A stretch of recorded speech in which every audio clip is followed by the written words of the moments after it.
श्राप या फिर कर्ज एक ऐसी टर्म जो कि एक बार अपने पीक पर पहुंचने के बाद पूरे के पूरे शहर को निगल सकती है या फिर लोगों को अजीब अजीब से क्रीचर में बदल सकती है।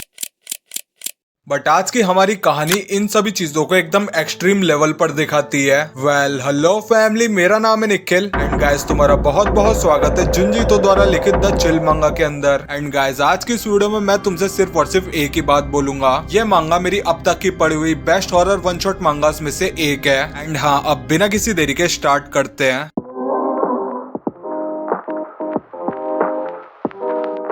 वेल गाइस, मांगा की स्टार्टिंग में हमें एक लड़का ये बताता है, मैं अपने कमरे से अपने पड़ोसी का पिछला बगीचा देख सकता हूँ, वहाँ ज्यादा धूप नहीं है। वैसे मेरा दूसरा पड़ोसी वहाँ पर कम ही जाता है, पौधे अब खरपतवार में बदल चुके हैं। लेकिन कभी कभी एक डॉक्टर घर के पिछले दरवाजे से घर के अंदर एंटर करते हुए दिखता है। यहाँ हमें इस लड़के का नाम यूजी बताया जाता है एंड यूजी हमें ये बताता है, मुझे ये लगता है कि ये डॉक्टर रीना का मेडिकल टेस्ट लेने के लिए उसके घर जाता है। ठीक तभी हम देखते हैं कि रीना के रूम से बहुत तेज चिल्लाने की आवाज आने लगती है एंड यूटा अपनी बात को कंटिन्यू करते हुए बोलता है, रीना मुझसे 2 या 3 साल छोटी लड़की है, प्रोबेबली वो मुझे बीमार लगती है, वो पूरी तरह से अपने घर में ही रहती है और वो तो अब अपने डॉक्टर से भी नफरत करने लगी है और कभी कभी आप उसकी चीखें भी सुन सकते हो। मूविंग ऑन, हम देखते कि यहाँ पर रीना चिल्ला रही होती है, कीड़े कीड़े मुझसे दूर रहो। लेकिन ठीक तभी वहाँ पर रीना की मॉम आ जाती है जो कि रीना से बोलती है, प्लीज बेटा शांत हो जाओ, यहाँ कोई भी कीड़े नहीं है। एंड गेस व्हाट गाइस, अपने भाई की डेडिकेशन देख रहे हो, कैसे ये लौंडा अपने पड़ोसियों के घर पर नजर रखता है, कौन फ्रंट गेट से आता है कौन बैक गेट से जाता है, इसे सब कुछ मालूम है। इवन यूजी को तो ये तक पता है कि उसके पड़ोसी के गार्डन में कौन सा पेड़ कितना बढ़ चुका है। एंड अगर मेरे घर पर ऐसा पड़ोसी हो तो मेरे तो कैमरे का खर्चा बच जाएगा। मूविंग ऑन, हम देखते कि रीना के घर से आवाज आ रही होती है, कीड़े कीड़े आ रहे हैं, वो सभी झुंड में आते हैं और यहाँ पर अपना यूजी अपने मन में बोलता है, वो भी अब कीड़ों से नफरत करने लगी है। यहाँ सीन शिफ्ट होता है और यूजी हमें ये बताता है, कभी कभी मैं रीना को अपने कमरे से बाहर देख सकता हूँ। रीना हमेशा अपने गार्डन के पीछे एक उदास नजर से देखती है। यहाँ हम देखते कि रीना यूजी की तरफ देखकर मुस्कुराती है, बट हम देखते कि रीना के पूरे हाथ पर छोटे छोटे बहुत सारे छेद हो रहते हैं। यहाँ यूटा हमें ये बताता है कि रीना हमेशा मुस्कुराती रहती थी और बैकयार्ड के नॉर्थ की तरफ झाड़ियों की तरफ इशारा करती थी। उसके हाथों पर मानो अनगिनत छेद थे और उस समय मेरे दिमाग के अंदर एक मेमोरी हिट करी, जिसके बाद सीन शिफ्ट होता और हमें यूजी के बचपन का सीन दिखाया जाता है, जहाँ यूजी बोल रहा होता है, ठंडी यहाँ बहुत ठंडी है, और वो अपनी मॉम से बोलता है, मॉम दादाजी कहाँ हैं? इस पर यूजी की मॉम बोलती है, your grandfather is going heaven very soon. But यूजी अपनी मॉम की ये बात सुनकर अपने दादाजी के रूम में जाने लगता है। यहाँ यूजी की मॉम उसे रोकती है कि यूजी तुम अपने दादाजी के रूम में नहीं जा सकते हो, बट यूजी अपने दादाजी के रूम का दरवाजा खोलता है और सीधा अंदर घुस जाता है, जहाँ हम देखते हैं कि यूजी के दादाजी की पूरी बॉडी के ऊपर बहुत ज्यादा बड़े बड़े काफी सारे छेद हो रखे थे। यहाँ यूजी अपने दादाजी को देखकर उन्हें आवाज देता है, बट इस पर यूजी के डैड उसे ये बताते हैं कि यूजी तुम्हारे दादाजी अब मर चुके हैं, उनकी बॉडी पर बने ये होल्स की वजह से। बट ठीक तभी सीन शिफ्ट होता और हम प्रेजेंट टाइम में आते हैं, जहाँ रीना यूटा को हाथ से इशारे कर रही थी। बट ठीक तभी वहाँ पर रीना की मॉम आ जाती है, जो कि जबरदस्ती रीना को अंदर ले जाती है एंड उसके रूम की खिड़की भी बंद कर देती है। जिसके बाद सीन शिफ्ट होता है एंड हम देखते कि यूजी अपने एक दोस्त के साथ में वॉक कर रहा था, जिसका नाम हमें हिदाओ बताया जाता है। यहाँ यूजी हिदाओ को अपने दादाजी और रीना के बारे में सब कुछ बता देता है, जिसे सुनकर हिदाओ बोलता है, आखिर ये कैसी अजीब सी कहानी है। बट इस पर यूटा हिदाओ से बोलता है, हिदाओ प्लीज इस बारे में किसी को भी मत बताना। इस पर हिदाओ यूजी से बोलता है, हाँ ठीक है, मगर एक ऐसी बीमारी जो कि शरीर में छेद कर देती है, आखिर ये सब कुछ कैसे हो सकता है? इस पर यूजी हिदाओ को ये बताता है, मेरे दादाजी के शरीर में भी कई सारे छेद थे, लेकिन जब भी मैं अपनी फैमिली से इस बारे में पूछता हूँ तो वो सब मुझसे बोलते हैं कि ये सब मेरा एक बुरा सपना था और वो मेरी बातों को सिंपली इग्नोर कर देते हैं। इस पर हिदाओ यूजी से बोलता है, हाँ हाँ ऐसा होना भी चाहिए। बट हिदाओ की ये बात सुनकर यूजी उससे बोलता है, क्या तुम्हें मेरी बात पर भरोसा नहीं है? तो फिर रीना के बारे में क्या? एंड इस पर हिदाओ बोलता है, कहीं ऐसा तो नहीं है कि तुम रीना के करीब जाना चाहते हो? यही बात है ना यूजी। इसके बाद सीन शिफ्ट होता और हमें कुछ दिनों बाद का सीन दिखाया जाता है, जहाँ हिदाओ यूजी के घर आता है एंड हिदाओ को देखकर देखकर यूजी की मॉम बोलती है, ओ हिदाओ तुम्हें बहुत समय हो गया है ना, जिस पर हिदाओ यूजी की मॉम को हाँ करता है। एंड यूजी की मॉम हिदाओ को बोलती है कि यूजी अपने रूम में है। देन हिदाओ यूजी के रूम में आ जाता है एंड ये दोनों आपस में बात करने लगते हैं। बट ठीक तभी रैंडमली हिदाओ यूजी से बोलता है, अबे यूजी तू पागल हो गया है क्या, तू बस पागलों की तरह अपने पड़ोसियों के बगीचे को देखे जा रहा है। जिस पर यूजी हिदाओ से बोलता है, नहीं यार ऐसी कोई भी बात नहीं है। यहाँ हिदाओ यूजी को बताता है कि उस दिन रीना के बारे में तुमने मुझे जो कुछ भी बताया था मैंने इस बारे में अपनी मॉम से पूछा।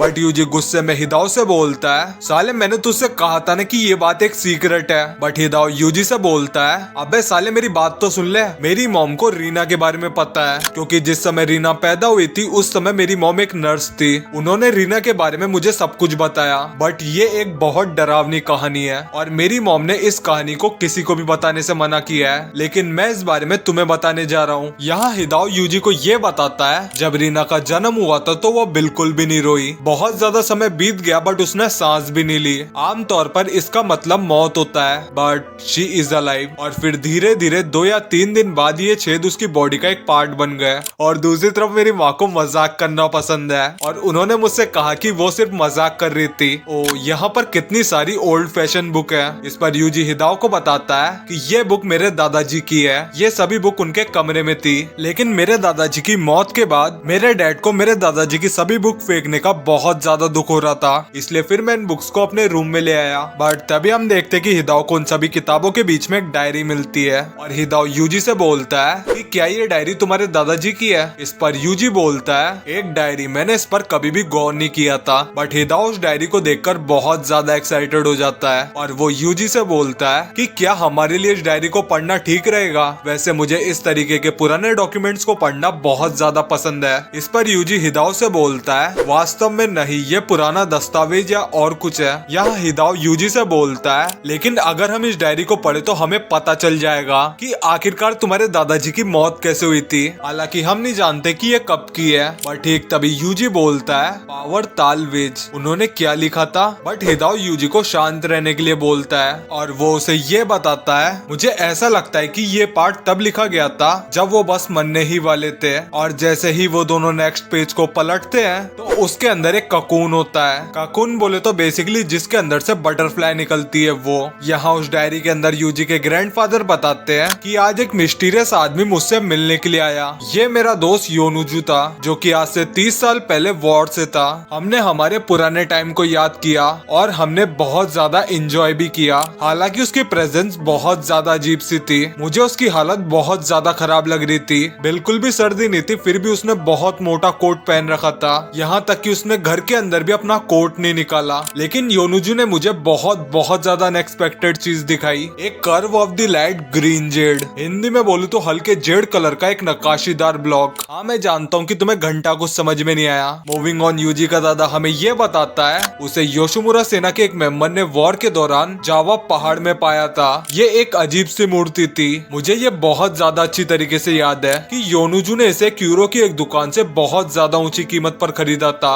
लेकिन अब आप इसे छुटकारा क्यों पाना चाहते हैं? मैंने तो ये सुना है कि इस ब्लॉक का जो ओरिजिनल ओनर था उसे एक अजीब सा बुखार हो गया था और फिर ठंड लगने की शिकायत और आखिर में उसकी बहुत ज्यादा दर्दनाक तरीके से मौत हो गई थी। और योनुजू जब मुझे इस ब्लॉक के बारे में बता रहा था तब वो अचानक से पीला पड़ गया। उसने उस मूर्ति को मेरे घर छोड़ दिया और वो वहाँ से भाग गया। 13 सितंबर 2010 मैं बस पूरे दिन से उस ब्लॉक को घूरे जा रहा था। मुझे ऐसा पर्सनली लग रहा था कि इस आर्टिफैक्ट की वैल्यू बहुत ज्यादा हाई थी। 21 सितंबर 2010 सुबह से मुझे बहुत ज्यादा भयानक ठंड महसूस हो रही थी। 23 सितंबर 2010 ठंड अब बिल्कुल भी कम नहीं हो रही थी। मुझे जल्द से जल्द हॉस्पिटल ले जाया गया और वहाँ जाकर मुझे ये पता चला कि मुझे सर्दी है। मुझे कुछ दवाइयाँ मिली और मैं वापस घर लौट आया। 24 सितंबर 2010 मेरी स्किन पर आखिर ये दाग कैसा है। 25 सितंबर 2010 बिना पूछे एक डॉक्टर मेरे रूम में आया और उसने मुझे एक इंजेक्शन लगा दिया। 27 सितंबर 2010 मैं इस बात पर विश्वास नहीं कर सकता हूँ, मेरे पूरे शरीर पर छेद खुले हुए हैं और इन छेद की वजह से मेरी बॉडी में अंदर तक करंट आने लगता है। और गाइस मैंने अब तक जुंजीतो कलेक्शन पर ना जाने कितने वीडियोस बना दिए हैं, बट ये बात तो मैं तुम्हें गारंटी से कह सकता हूँ कि ये अब तक की सबसे ज्यादा ब्रूटल मांगा है। एंड जिंदगी में पहली बार ऐसा हो रहा है कि मुझे किसी मांगा को पढ़कर इतना ज्यादा अजीब फील हो रहा है। मूविंग ऑन, यूजी का दादाजी हमें ये बताता है कि मेरी पीठ के छेदों के अंदर अब कीड़े घुस जाते हैं और वो अब मेरे शरीर के अंदर रेंगते हैं एंड इस समय मुझे ऐसा लग रहा है कि मानो मैं पागल हो जाऊंगा।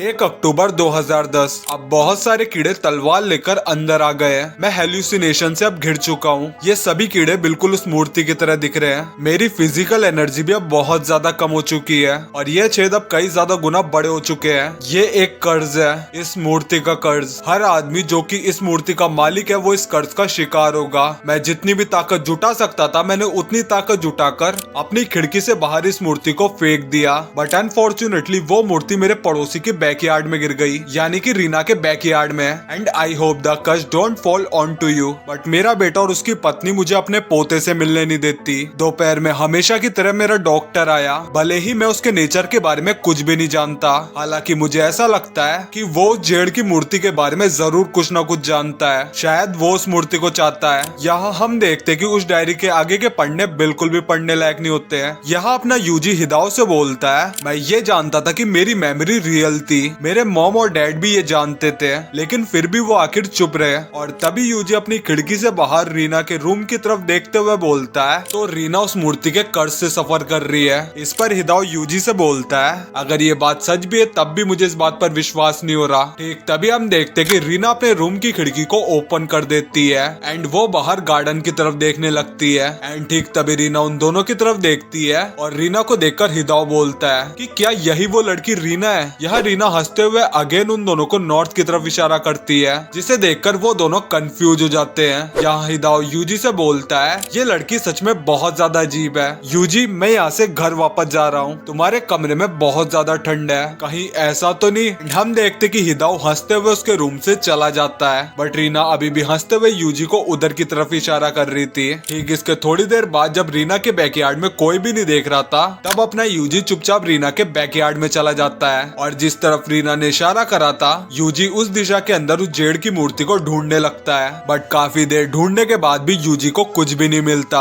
क्योंकि ऑफ कोर्स यार यूजी के दादाजी ने आज से 10 साल पहले वो मूर्ति वहाँ फेंकी थी। और ठीक तभी हम देखते कि रीना भी अपनी खिड़की से बाहर आ जाती है, लेकिन ठीक तभी हम देखते कि वहाँ पर रीना का डॉक्टर आ जाता है, जिसे देखकर यूजी झाड़ियों में छुप जाता है। लेकिन रीना उस डॉक्टर को देखकर चिल्लाते हुए अपनी खिड़की बंद कर लेती है, बिकॉज वो उस डॉक्टर से बहुत ज्यादा नफरत करती थी। और हम देखते कि उस डॉक्टर के रीना के घर के अंदर जाते ही रीना बहुत ज्यादा तेजी से चिल्लाने लगती है। यहाँ सीन शिफ्ट होता और यूजी हमें ये बताता है रात होने तक रीना की चीख पुकार जारी थी। यूजी यहाँ पर अपने दादाजी की डायरी पढ़ रहा होता है। ठीक तभी उसे इस पॉइंट ऑफ टाइम पर एक बात हिट करती है कि दादाजी की डायरी में जिस डॉक्टर के बारे में मेंशन किया गया है वो दादाजी की डेथ के समय भी उनके साथ ही था। मुझे ऐसा लगता है कि ये वही आदमी है जो कि रीना के घर पर डॉक्टर बन के जाता है। जिसके बाद सीन शिफ्ट होता है और हमें अगले दिन का सीन दिखाया जाता है, जहाँ यूजी कहीं जाते हुए अपने मन में सोचता है कि क्या मुझे रीना के घर पर जाकर उसकी फैमिली को सब कुछ बता देना चाहिए। लेकिन ठीक तभी उसे रास्ते में उसका दोस्त हिदाओ मिलता है, जिसे देखकर यूजी बोलता है, हे ब्रो तुम कैसे हो। इस पर हिदाओ यूजी से बोलता है, हे यूजी कई दिनों बाद मुलाकात हुई। बट अपना यूजी हिदाओ से बोलता है, तुम मुझे शायद बिल्कुल सही समय पर मिले हो, मुझे तुमसे एक बहुत ज्यादा इंपॉर्टेंट बात करनी है। इस पर हिदाओ उसे हाँ बोलता है एंड ये दोनों वॉक करने लगते हैं, जहाँ यूजी हिदाओ को अपने मन की बात बताता है कि क्या उसे रीना के घर वालों को ये सारी सच्चाई बता देनी चाहिए या फिर नहीं। बट इस पर अपना हिदाओ यूजी से बोलता है कि मुझे बिल्कुल भी नहीं लगता कि ये सही होगा, क्योंकि तुम्हारे ही दादाजी की वजह से रीना को ये बीमारी लगी और उसे बचपन से लेकर अब तक इतने ज्यादा दर्द को झेलना पड़ा, इसलिए रीना के घर वाले तुम पर और तुम्हारी फैमिली के ऊपर केस कर सकते हैं। इस पर अपना यूजी बोलता है, हाँ बिल्कुल तुम सच बोल रहे हो। ठीक तभी सीन शिफ्ट होता है और यूजी अपने घर चला जाता है और वो पूरे रास्ते इसी के बारे में सोच रहा था। और बहुत ज्यादा देर सोचने के बाद वो ये डिसाइड करता है कि वो रीना के पेरेंट्स को सब कुछ बता देगा। लेकिन जैसे ही यूजी अपनी खिड़की से बाहर देखता है तो वो ये देखकर कंप्लीटली शॉक हो जाता है कि रीना पहली बार अपने कमरे से बाहर अपने गार्डन में थी और उसके हाथों में एक सुंदर सा फूल था एंड ऑल्सो उसकी बॉडी के सारे होल सब गायब भी हो चुके थे। ठीक तभी रीना यूजी की तरफ देखकर एक क्यूट स्माइल के साथ मुस्कुराती है। बट अपने लौंडे को तो इस बात पर विश्वास ही नहीं हो रहा था कि आखिर ये सब कुछ चल क्या रहा है। ठीक तभी सीन शिफ्ट होता है और हमें यूजी के घर का सीन दिखाया जाता है, जहाँ पर वो अपनी फैमिली के साथ बैठकर न्यूज देख रहा होता है। और न्यूज के अंदर ये बताया जा रहा था कि आज रात बड़े स्केल का टाइफून यानी कि तूफान आएगा। ठीक तभी यूजी के डैड यूजी से बोलते हैं, अरे यूजी तुम्हारे कमरे की खिड़की शोर कर रही है, प्लीज जाकर उसे बंद कर दो। और जैसे ही यूजी अपने कमरे की खिड़की को चेक करता है तो वहाँ उसे मिलता है ये, जिसे देखकर यूजी कम्प्लीटली शॉक हो जाता है और वो चिल्लाते हुए बोलता है, आखिर तुम कौन हो? यहाँ वो अजीब सा बंदा बोलता है, अरे मेरी बात सुनो, मेरा नाम हिदाओ है, ये बहुत ठंडा है। और ठीक तभी यूजी को वही जेड का ब्लॉक दिखता है जो कि उसके दादा ने अपनी मौत के समय रीना के गार्डन में फेंका था। यहाँ हिदाओ यूजी को ये बताता है कि मुझे ये जेड का ब्लॉक तब मिला जब हम दोनों उस डायरी को पढ़ रहे थे। मैंने इसे उसी जगह जाकर ढूंढा जहाँ वो लड़की इशारा कर रही थी। मैंने सोचा था कि वो जेड की मूर्ति काफी ज्यादा महंगी होगी और मैं इस मूर्ति को बेचकर माला माल हो जाऊंगा। बट अनफॉर्चुनेटली मैं इस मूर्ति को बेच ही नहीं पाया, बल्कि मैं इस मूर्ति से पूरी तरीके से ऑब्सेस्ड हो गया। लेकिन ये तो सिर्फ एक कर्ज था, मेरी पूरी बॉडी में छेद खुलने लगे, इसलिए फिर मैंने इस मूर्ति को नदी में फेंकने का डिसाइड किया। बट अनफॉर्चुनेटली मैं लाख कोशिशों के बाद भी ऐसा नहीं कर पाया। बट ठीक तभी हम देखते कि यूजी के पेरेंट्स वहाँ पर पहुंच जाते हैं एंड जब वो लोग खिड़की के बाहर देखते हैं तो उन दोनों को ये समझ में ही नहीं आ रहा था कि उनके घर के बाहर आखिर ये खड़ा क्या है। और ऑब्वियसली यार वो हिदाओ को देखकर बहुत तेजी से चिल्लाते हैं। यहाँ अपना हिदाओ यूजी से बोलता है, मैं यहाँ भागकर तुम्हारे पास इसलिए आया हूँ क्योंकि वो डॉक्टर मेरे पीछे पड़ा हुआ है, उसी के पास वो हरी सीरीज है। वो आदमी इंसान नहीं बल्कि इस कर्ज का मैसेंजर है। वो अपेयर होता है, चाहे जेड की मूर्ति कहीं पर भी हो, वो आ रहा है। ठीक तभी हम देखते कि वो डॉक्टर वहाँ पर आ जाता है एंड हिदाओ उस डॉक्टर को देखकर चिल्लाते हुए वहाँ से भाग जाता है। एंड हम देखते कि वो डॉक्टर सिंपली हिदाओ का पीछा करने लगता है। देन सीन शिफ्ट होता है और यूजी हमें ये बताता है कि अगले दिन नदी के किनारे हमें हिदाओ की डेड बॉडी मिली और जहाँ तक जेड की बात है वो गायब था। और इसी के साथ जुंजी ईतो सेंसेई की द चिल मांगा यहीं पर खत्म हो जाती है। अब देखो भाइयों, अगर तुम्हें ये मांगा पसंद आई है और तुम्हें जुंजी ईतो सेंसेई की इसी तरीके की और हॉरर मांगा चाहिए तो तुम ऊपर आए बटन के ऊपर टैप कर इन सभी मांगास को चेकआउट कर सकते हो, जो कि इसी मांगा की तरह बहुत ज्यादा डरावनी है। बाकी अगर तुम्हें कुछ यूनिक हॉरर मांगास के नाम पता हो तो वीडियो के नीचे कमेंट कर देना, अगली वीडियो में उसी मांगा के ऊपर लाऊंगा। बाकी मैं मिलता हूँ तुमसे इसी तरीके की एक कमाल की वीडियो में, तब तक के लिए सायोनारा।